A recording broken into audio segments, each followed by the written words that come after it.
Welcome to this explainer. Today, we're going to break down the hidden systemic forces, really the true machinery that's driving ecological degradation across the globe. We're talking about the Iron Triangle. Let's get right into it. So let's kick things off by challenging a pretty massive, globally accepted assumption. What if environmental collapse isn't just some unfortunate byproduct of human progress or an accidental side effect of modernization? What if, instead, it's actually a deliberate, carefully engineered transfer of wealth? Today, we're going to look closely at the political machinery that dictates how our planet's resources are governed, and more importantly, who exactly is pulling the levers. Here is our roadmap for today's explainer. First, we'll identify who truly uses nature. Second, we'll expose the Iron Triangle of power. Third, we'll look at how the urban elite are subsidized. Fourth, we'll examine the tragic creation of ecological refugees. And finally, we'll discuss exactly how to dismantle this rigged system. All right, section 1, who truly uses nature? Setting the stage. To really grasp the problem here, we first need to understand the cast of characters interacting with the Earth.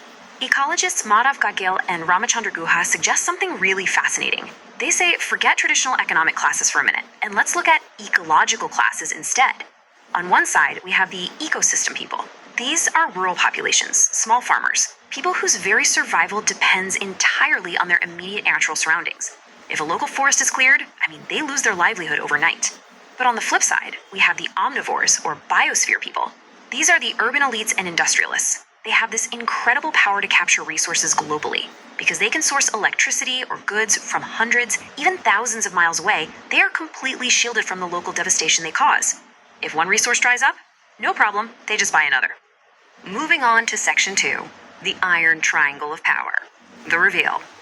This is where we uncover exactly how these omnivores maintain their massive advantage. The historical failure of environmental management, well, it's definitely not an accident. According to Gadgil and Guha, it gave rise to what they describe as an unholy alliance.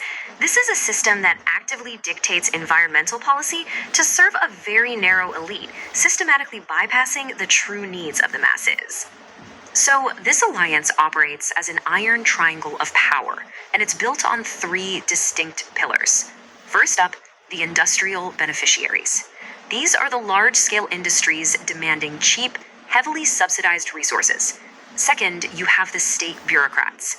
They act as the gatekeepers. They control physical access to forests and waters through these incredibly complex permits, often leveraging that control for private gain.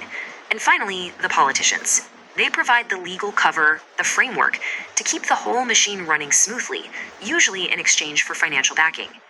This Iron Triangle ensures that the nation's natural capital completely bypasses the rural poor and flows straight into the pockets of the urban omnivores.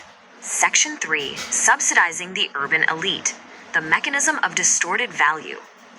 Let's look at the actual mechanics and see how this Iron Triangle gets away with capturing the nation's wealth without sparking immediate outreach.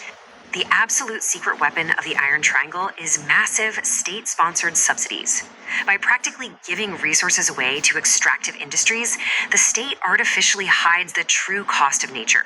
The market completely fails to reflect the real on-the-ground ecological damage that's being done. To really wrap our heads around the sheer scale of this distortion, let's look at a chilling historical example from India.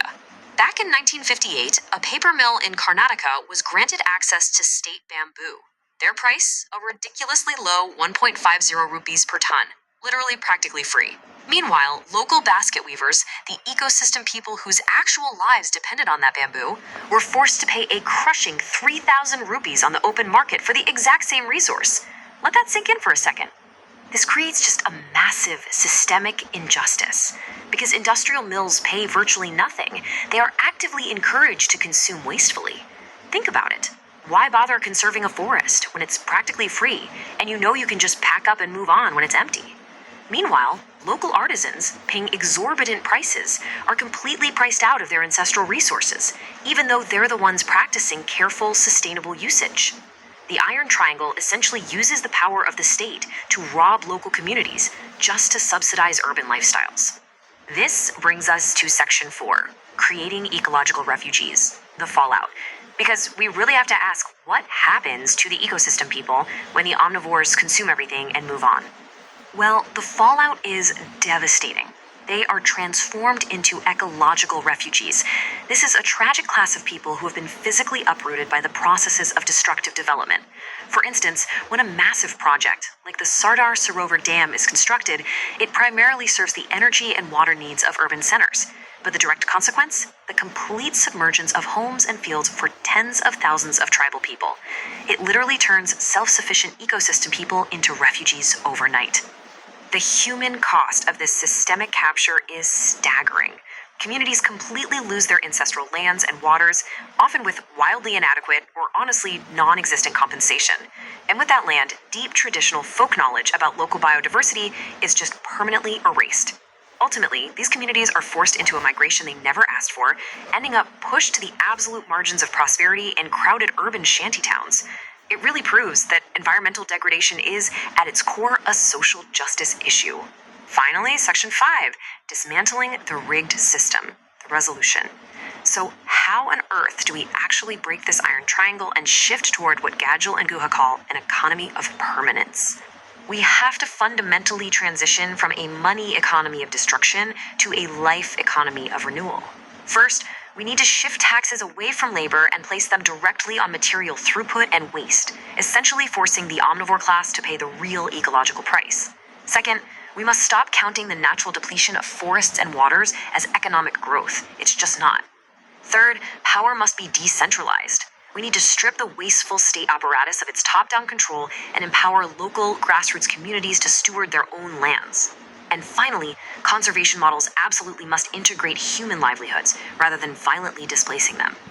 You know, there's this profound quote from Mahatma Gandhi that perfectly encapsulates the core issue here. The world has enough for every man's need, but not for every man's greed. That line serves as the ultimate ethical dividing line between the sustainable needs of the ecosystem people and the boundless, heavily subsidized greed of the Iron Triangle.